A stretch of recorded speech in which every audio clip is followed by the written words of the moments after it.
દાહોદના લીમખેડાના શાસ્ત્રી ચોક પર અકસ્માત સર્જાતા એક વૃદ્ધનું ઘટના સ્થળે જ મૃત્યુ થયું છે। પૂરપાટ ઝડપે આવેલ ટેન્કરે ટક્કર મારતા 79 વર્ષીય કિશોરભાઈ શાહ નામના વૃદ્ધનું ઘટના સ્થળે જ મૃત્યુ થયું છે। હાલ તો લીમખેડા પોલીસે ટેન્કર ચાલક વિરુદ્ધ ફરિયાદ નોંધી છે અને આ અંગે વધુ તપાસ હાથ ધરી છે। દાહોદના લીમખેડામાં જે ડમ્પરો બેફામ બની રહ્યા છે અને તેના કારણે એક વૃદ્ધનું મૃત્યુ થયું છે।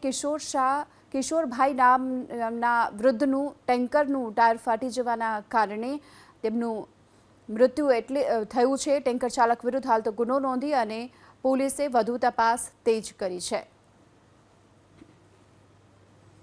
લીમખેડાના શાસ્ત્રી ચોક પાસે આ ઘટના બની છે। બેફામ ટેન્કર ચાલકે વૃદ્ધને અડફેટે લેવાના કારણે ઘટના સ્થળે જ તેમનું મૃત્યુ થયું છે। ટેન્કરનું ટાયર ફરી વળવાના કારણે ઘટના સ્થળે જ મૃત્યુ થયું। હાલ તો પોલીસે આ સમગ્ર મામલાને લઈને તપાસ તેજ કરી છે। ટેન્કર ચાલક સામે ફરિયાદ નોંધવામાં આવી છે અને તેની શોધખોળ શરૂ કરી દેવામાં આવી છે। દાહોદમાં ટેન્કર ચાલકો બેફામ બની રહ્યા છે અને પૂરપાટ ઝડપે ટેન્કર ચલાવી રહ્યા છે અને તેના કારણે એક વૃદ્ધનું મૃત્યુ થયું છે।